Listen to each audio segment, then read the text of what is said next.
Hi all, എൻ്റെ പേര് Anand just. Fortune AS അക്കാഡമിയിലെ senior ഫാക്കൽറ്റിയാണ്.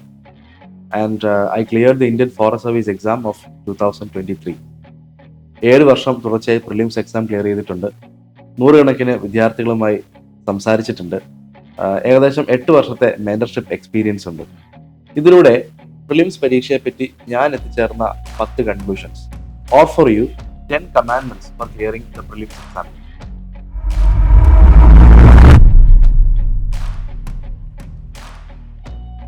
First one, don't be like a Google search engine.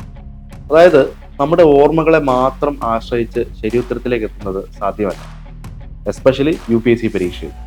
നമ്മുടെയൊക്കെ പഠന രീതി കൊണ്ടാകാം, നമുക്കൊരു ചോദ്യത്തിന്റെ ഉത്തരം ഉടനടി അറിയില്ലെങ്കിൽ, നമ്മുടെ ഓർമ്മയിൽ നിന്ന് നേരിട്ടെടുക്കാൻ സാധിച്ചില്ലെങ്കിൽ നമ്മൾ പെട്ടെന്ന് ഭയപ്പെടാറുണ്ട്.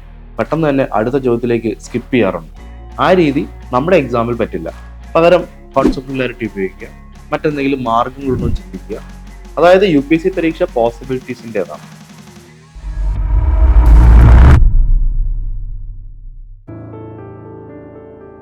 Next one, always be like a Google map. നമ്മൾ ഗൂഗിൾ മാപ്പ് യൂസ് ചെയ്തിട്ടുണ്ടല്ലോ. എപ്പോഴെങ്കിലും വഴി തെറ്റിപ്പോയാൽ, കൺഫ്യൂസ്ഡ് ആയാൽ, മാപ്പ് ഒരിക്കലും വഴക്ക് പറയാറില്ല, അതൊരിക്കലും അവസാനിക്കാറില്ല. There is always another way, there is always an another route. നമ്മൾ എക്സാം ഹോളിൽ ഇരിക്കുമ്പോൾ ചിലപ്പോൾ എറർ വന്നേക്കാം, ചില ക്വസ്റ്റ്യനിൽ പെർഫോം ചെയ്യാൻ പറ്റാത്തതുപോലെ തോന്നിയേക്കാം, ചിലപ്പോൾ എത്ര ഗസ് ചെയ്തിട്ടും ഉത്തരം കിട്ടുന്നില്ലായിരിക്കാം. പക്ഷേ ദർ ഇസ് ഓൾവേസ് അനദർ വേ. നമുക്ക് ഒരു ടോപ്പിക്കിൽ പെർഫോം ചെയ്യാൻ പറ്റിയില്ലെങ്കിൽ മറ്റൊരു ടോപ്പിക്, ഒരു ഗസ്സിംഗ് ടെക്നിക് വർക്ക് ചെയ്തില്ലെങ്കിൽ മറ്റൊരു ടെക്നിക്. എപ്പോഴും നമുക്കൊരു ജയിക്കാനുള്ള പോസിബിലിറ്റി ഉണ്ട്, ഉത്തരത്തിലേക്ക് എത്താനുള്ള പോസിബിലിറ്റി ഉണ്ട് എന്നൊരു കാഴ്ചപ്പാട് നമ്മളിൽ ഉണ്ടാവണം.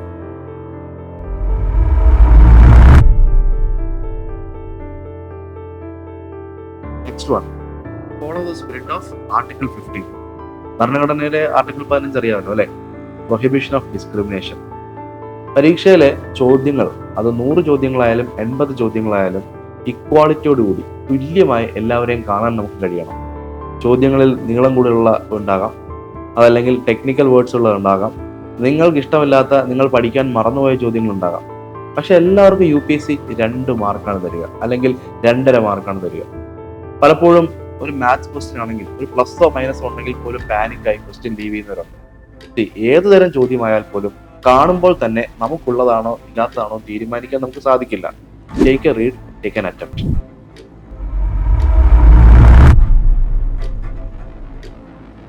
Next one is art of leaving. നേരത്തെ പറഞ്ഞു, ഒരു ചോദ്യത്തെയും ഡിസ്ക്രിമിനേറ്റ് ചെയ്യാൻ പാടില്ല. അതുപോലെ തന്നെ പ്രധാനപ്പെട്ടതാണ്, ഒരു ചോദ്യത്തിലും ഓവർ ഇൻവെസ്റ്റ് ചെയ്യേണ്ട ആവശ്യമില്ല. ചിലപ്പോൾ എക്കോളജി ഇഷ്ടമുള്ളതുകൊണ്ട് ആ ചോദ്യം ക്രാക്ക് ചെയ്യാൻ ധാരാളം സമയം ചെലവഴിക്കുന്നവർ, ഒരു മാത്സ് ക്വസ്റ്റ്യൻ അതിൻ്റെ ഉത്തരം കണ്ടെത്താനായിട്ട് വീണ്ടും വീണ്ടും ശ്രമിച്ച് മിനിറ്റുകൾ സ്പെൻഡ് ചെയ്യുന്നവർ.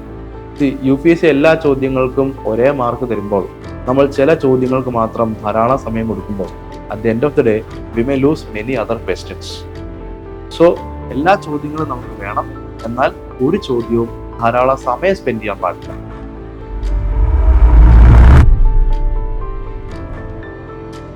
Now, the fifth one is about time itself. See, you have to practice time management.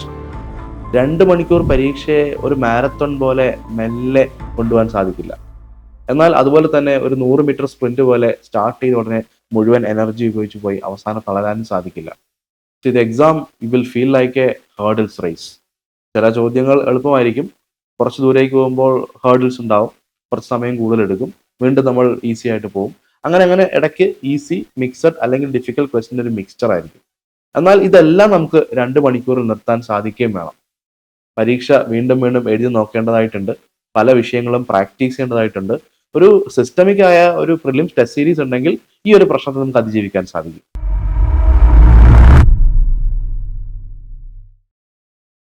Next one, don't B stubborn with number of attempt. എത്ര ചോദ്യങ്ങൾ അറ്റംപ്റ്റ് ചെയ്യുന്നു എന്നുള്ളത് ഒരാളുടെ കണ്ടന്റ്, അയാളുടെ ആക്യുറസി, അയാൾ ചോദ്യം വായിക്കാൻ എടുക്കുന്ന സമയം, അങ്ങനെ പല ഫാക്ടേഴ്സിനെ അധിഷ്ഠിതമായിട്ടാണ്. ടോപ്പേഴ്സിനെല്ലാം തന്നെ ഡിഫറെൻറ്റ് സ്ട്രാറ്റജീസ് ഉണ്ടാവും. അപ്പോൾ നമ്മുടെ രീതി എന്താണെന്ന് മനസ്സിലാക്കുന്നത് ഒരു പ്രിലിംസ് ടെസ്റ്റ് സീരീസിൽ നിരന്തരം എക്സാം എഴുതി പ്രാക്ടീസ് ചെയ്തതിന് ശേഷമാണ്. പ്രിലിംസിന് മുൻപ് നമുക്ക് നമ്മുടെ നേച്ചർ ഓഫ് അറ്റംപ്റ്റിനെ പറ്റി ഒരു ധാരണ ഉണ്ടാവണം. പക്ഷേ പ്രീ ഡിറ്റർമിൻ ചെയ്യുന്നതിൽ വലിയ അഡ്വാൻറ്റേജ് ഇല്ല.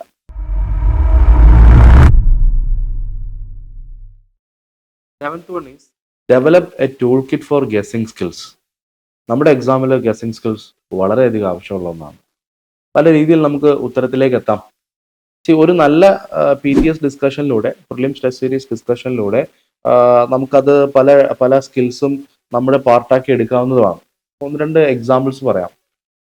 ക്വസ്റ്റ്യൻസിൽ ഒളിഞ്ഞിരിക്കുന്ന വേർഡ്സിലൂടെ അത് ക്ലൂ ആയിട്ട് എടുത്ത ആൻസറിലേക്ക് എത്താം.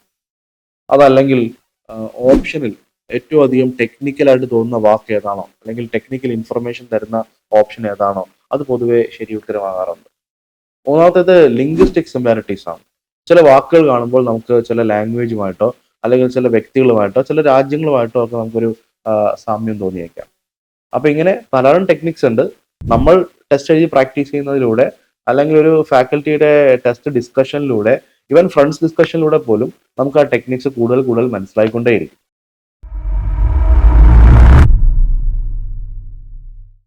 And the next one is take a chance till the very last minute. Exam ഹോളിൽ കയറുന്നതിന് മുമ്പ് പഠിക്കുന്നതിന് ഞാൻ പ്രോത്സാഹിപ്പിക്കുന്നില്ല. എന്നാൽ എക്സാം ഹോളിൽ ആയി കഴിഞ്ഞാൽ നമ്മൾ ഓരോ സെക്കൻഡും വാല്യുബിൾ ആയി കണ്ട് അവസാന നിമിഷം വരെ അവൈലബിൾ ആയിട്ടുള്ള ഓരോ ക്വസ്റ്റ്യനും വായിക്കുകയും അതിൽ എന്തെങ്കിലും ചാൻസ് ഉണ്ടെന്ന് പരിശോധിക്കണം. സ്പോർട്സ് പോലെയാണ് നമ്മുടെ എക്സാം. എപ്പോൾ വേണമെങ്കിലും ഭാഗ്യം നമുക്ക് നേരെ തിരിയാം. ഓക്കെ, ഒരു ലാസ്റ്റ് മിനിറ്റിൽ ഗോൾ വരുന്നത് പോലെ, ലാസ്റ്റ് ഓവറിലൊക്കെ ക്രിക്കറ്റിൽ കളി ചേഞ്ച് ചെയ്യുന്നത് പോലെ നമ്മൾ റെഡി ആണെന്നുണ്ടെങ്കിൽ നമുക്കൊരു ക്വസ്റ്റ്യൻ കിട്ടിയാൽ it may change the result. ഇനി ഫസ്റ്റ് പേപ്പർ ചിലപ്പോൾ ടഫ് ആകാം. അതിന്റെ പേരിൽ സെക്കൻഡ് പേപ്പറിന് നമ്മൾ മാനസികമായിട്ട് ഡിഫിക്കൽട്ടായിട്ട് ചെന്ന് കഴിഞ്ഞാൽ സെക്കൻഡ് പേപ്പറിന് മാർക്ക് കുറഞ്ഞ് it may affect your entire exam. ആദ്യത്തെ ഹാഫ് ആൻ അവർ ടഫ് ആയിരിക്കാം, but the last half an hour it may not be like that. Okay, always go with a maximum attempt approach.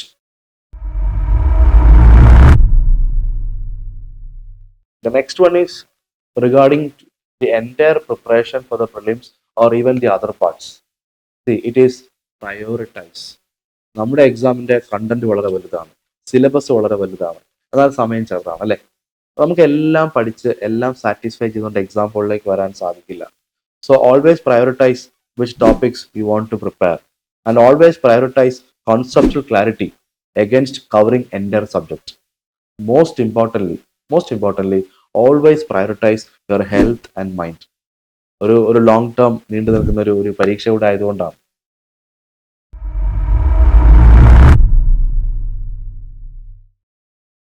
And the final one is regarding to what we do after the exam.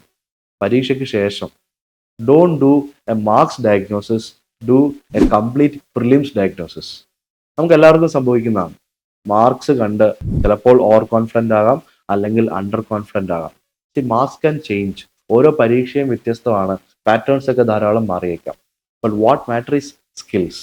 നമുക്ക് എവിടെയാണ് mark കുറയുന്നത്, എന്ത് സ്കില്ലാണ് നമുക്ക് ഇല്ലാത്തത്, even leave ചെയ്യുന്ന ചോദ്യങ്ങൾ പോലും നമുക്ക് കൂടുതൽ അറ്റംപ്റ്റ് ചെയ്യാൻ സാധിക്കുമോ, അതറിയണമെന്നുണ്ടെങ്കിൽ ഒരു പ്രിലിംസ് ടെസ്റ്റിലെ ചോദ്യങ്ങളിൽ നമ്മൾ പ്രോപ്പറായി അനലൈസ് ചെയ്യണം. ഫോർച്യൂണൽ ടെസ്റ്റ് സീരീസിന്റെ ഭാഗമായി നമ്മൾ പ്രിലിംസ് ഡയഗ്നോസിസ് പ്രോഗ്രാം നടത്താറുണ്ട്. ചോദ്യങ്ങളെ 4 രീതിയിൽ തരംതിരിച്ച് കാൻഡിഡേറ്റിന്റെ സ്കിൽ നമ്മൾ അനലൈസ് ചെയ്യാറുണ്ട്. അതുപോലെ ഒരു പ്രോപ്പർ അനാലിസിസ് ആണ് നമുക്ക് ഓരോ പരീക്ഷയ്ക്ക് ശേഷവും വേണ്ടത്. ഫൈനലി ഈ 10 കമാൻഡ്മെന്റ്സിനെ ഒന്ന് സമ്മറൈസ് ചെയ്യാൻ ശ്രമിക്കുകയാണെങ്കിൽ, I feel that the prelims preparation is an evolutionary process. നമ്മൾ ഓരോ ടെസ്റ്റിലും നമ്മുടെ മിസ്റ്റേക്ക് എന്താണെന്ന് മനസ്സിലാക്കുക, അതിനെ വർക്ക് ഓൺ ചെയ്യുക, അടുത്ത ടെസ്റ്റിലേക്ക് പോവുക, and gradually we improve our self. ആ മൈൻഡ് സെറ്റ് ഉള്ള, സ്വയം ഇംപ്രൂവ് ചെയ്യാൻ തയ്യാറാകുന്നവരാണ് പ്രിലിംസ് ക്രാക്ക് ചെയ്യുന്നവരിൽ കൂടുതൽ പേര്.